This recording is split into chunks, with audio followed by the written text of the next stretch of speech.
खुलुमबाय रायजो राजा नोंथांमोन बारा गोलाव बाथ्रा बुंनाय नङा जोंनि भारत हादोराव गोबां जाथाय जाबाय नर्थ इस्टआथ' नर्थ इस्टखा पुरा गन्डगलानो गन्डगल आरो बेजों लोगोसे जम्मु एन्ड काश्मीर बावहायबो गोबां घटना जिहेतु दाखालिबो जाथाय टुरिस्टफोरखौ जाय बेरायनो थांदों दिनै बिथांमोनखौ हिन्दु ना मुस्लिम नङा होनबा बावहाय धोरोमनि लाइनाव लाना थांदों तो आं बिनि बिसयै आं बारा बाथ्रा बुंनो सानाखै आरो बुंनायबो नङा खारन दिनैहाय स्टेट गभर्नमेन्टनि चिफ मिनिस्टारानो मोनसे सांग्रांथि होनानै दोनदों बुंबाथ' गोबां बुंनो हायो बुङा लाब गैया बुंबा गाबोनो नों भारत हादोरनि हेंथा नों बिदि एक्स वाइ जेड बाथ्रा बुंगोन ओंखायनो आं बुंनो सानाखै जाय हक दुखुनांथावना बाथ्राया बेनो जम्मु एन्ड काश्मीराव मानो दिनैसिमबो प्रब्लेमा जोबनो थाङाखै मा जामारदों सिङाव मा मार घटनाया नङा होमबा जों दिनै खौरां बिजोंफ्रावहाय बा इन्टारनेशनेल नेशनेल इन्टारनेशनेल बेफोरबायदि निउसफोरावहाय सेटेलाइट चेनेलफोरावहाय जों नुलायबाय थादों दुखुनांथावना बेवहाय रिलिजनखौ लानानै बा खामानि मावनाया बेफोरो दुर्भाग्य होनांगोन खाफाल गाज्रि आरो जायफ्रा जाथायखौ बेफोरबायदि खामानिखौ मावदों बेफोरबायदिनिफ्राय गोजानाव थायोब्ला मोजां थ' आं दिनै जम्मु एन्ड काश्मीरनि बाथ्राखौ बारा बुंनो थाङाबा बारा बुङोब्ला दा गाबोन आंनि सायाव FIR आ सोलिगोन बा आरो आंखौ बोखांना लांगोन जिहेतु आसामनि कयेकजन MLA फोरखौबो बोखांदों आरो लोगोसे सोरबा मुस्लिम सम्प्रदायनि मानसिफ्रा दिनै पाकिस्ताननि जाफानानै माखासे बाथ्राखौ बुंनानै बोखांजादों बिनि थाखाय आं बुंनो सानाखै गावबागाव कान्ट्रि आं जम्मु एन्ड काश्मीरनि बाथ्राखौ बुंनो थांला दिनै जोंनि आसामाव जोंनि आसामनि आन्दारावसो BTC आव बेसेबां प्रब्लेम दं रायजो राजाया बुंनांगौनि दरखार गैला बिथांमोननो आरो बुजिनो मोनथिनो बाखि गैला दिनै उपेन्द्रनाथ ब्रह्मनि मुङाव दिनै दिल्लीयाव मोनसे मा जानो थांदों आं बेखौ बुंलायनो थांला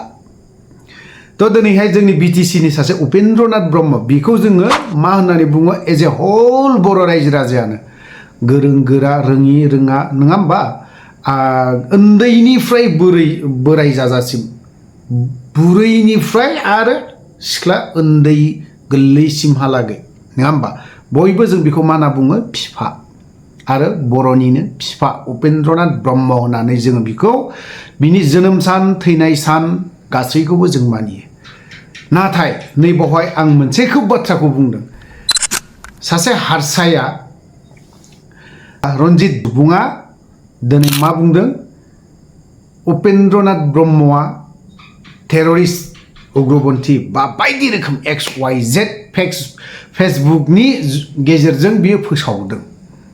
आं दिनै आरो खनसेबाव रिपिट खालामफिननो लुबैदों दुखुनांखांदों सासे जों बिनि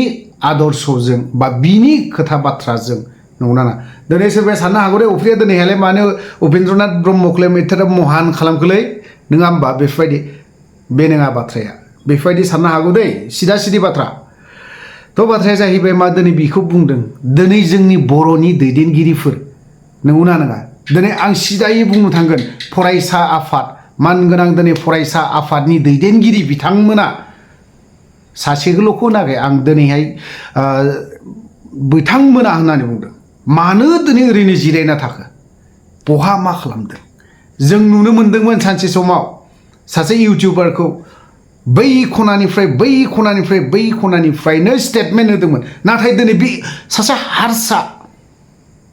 दिनै बे हारसा जाथिजों हारसाफोरा दिनै बर'नि मोजां सिन्था खालामफेरा बै बेक्तिजों दिनै जों बर'नि बिफा उपेन्द्रनाथ ब्रह्मखौ मा होननानै बुंदों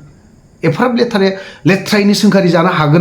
हादोंना बर'फ्रा मा खालामना थादों दिनैहाय जोंनि फरायसा आफादनि दैदेनगिरिफ्रा मा खालामना थादों दिनै बनसुनि दैदेनगिरिफ्रा मा खालामना थादों दिनैहाय राजखान्थि दोलोनि BPFआनो होन UPPLआनो होन मा खालामना थादों दिनै बेफोरखौ नायनानै ओरैनो थाबाय थादों नामा जायफोर UPPLनि ITCLफोर जायफोर BPFनि ITCLफोर बिथांमोना दिनै नैबे सासे हारसाजों बेफोरबायदि बुंजानायखौ बेसेबां सहायना थानो हादों जोंफोर दिनै गोसोआव बिखायाव अर बायदि जोंखांदों जोंनि बर'नि सोरबा सासे दैदेनगिरिखौ हारसाया जुदि गुबुन बामोन गुस्थिनि मानसिफ्रा जुदि बेफोरबायदि बाथ्रा बुङोब्ला बेसेबां लासिंसिं गाबोन नों दिनै बर'नि दैदेनगिरिफ्रा बुं हायोब्ला भुपेन हाजरिकायाबो बेफोरबायदि XYZ होननानै बुंलाय मा जागोन बिसोरो जेलाव थांनांगोन ना थांनाङा गाबोन बुं हायोब्ला बे बिर सिला रायफोरखौ हायोब्ला बुं बियो बेफोरबायदिमोन XYZ होननानै बुंलाय बिनि जोनोम सानखालिबो आरो बिनि थैनाय सानखालिबो बुंलाय हायोब्ला आसामनि बेसेबां बै समाव दावहा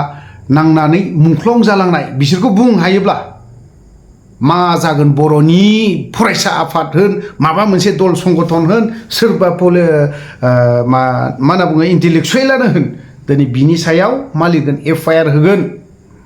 दिनै खुगासिनो हाया दिनै जों बिसोरजोंनो उननानै दोनजादों नामा खाथेना दोनजादों नामा जों बिसोरबायदि मानसिजों सासेखौ जों दिनै बर' सुबुंफोरा दिनै बर'नि बिफा होननानै बुङो उपेन्द्रनाथ ब्रह्मखौ दा बेफोरबायदि मानसिजों एफा लेथ्रा बुंजानांगौ नंगौ जों बर'नि गेजेराव आन्दलन खालामाबानो जोङो BSc एकर्डखौबो मोननो थाङामोन आन्दलन खालामाब्लानो जों BTC एकर्डखौबो मोनामोन दावहा होआबानो दिनैहाय BTR एकर्डखौबो मोनामोन मानो दिनै बुंनो हायाखै बर'नि लिडारफ्रा बबेयाव उन्दुजोबना थाखो मा खालामदों स्रि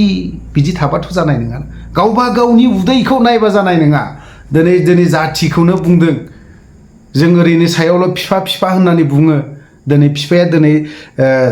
बर'नि जोंनि थाखाय फिसानि थाखाय फिफाया रुंसारि जालांबाय मुंख्लं जालांबाय दिनै बे फिफाखौ लानानै मा बुंदों बेसेबां दुखुनांथावना लाजिथावना लाजिनोबो ओंखारदों आरो दुखुबो नांखांदों दिनैहाय जों दिनै बर' जाथिया आन्दलन खालामाबानो मोनसे मानि थाखाय नाङाखै जों रावनि थाखायबो जों भाषानि आन्दलन खालामनांदों स्क्रिप्टनि खालामनांदों मानो थैयाखै जोंनो थैनांदों बेफोर बाथ्राखौ जुदि रायखांलायोब्ला गोलावबो जागोन थ' गोलाव बाथ्रा बुंबाय गोलाव खोथा बुंबाय आं बारा गोलाव खालामनो सानाखै भिडिअखौ अनलि 7 मिनिटसोल'नो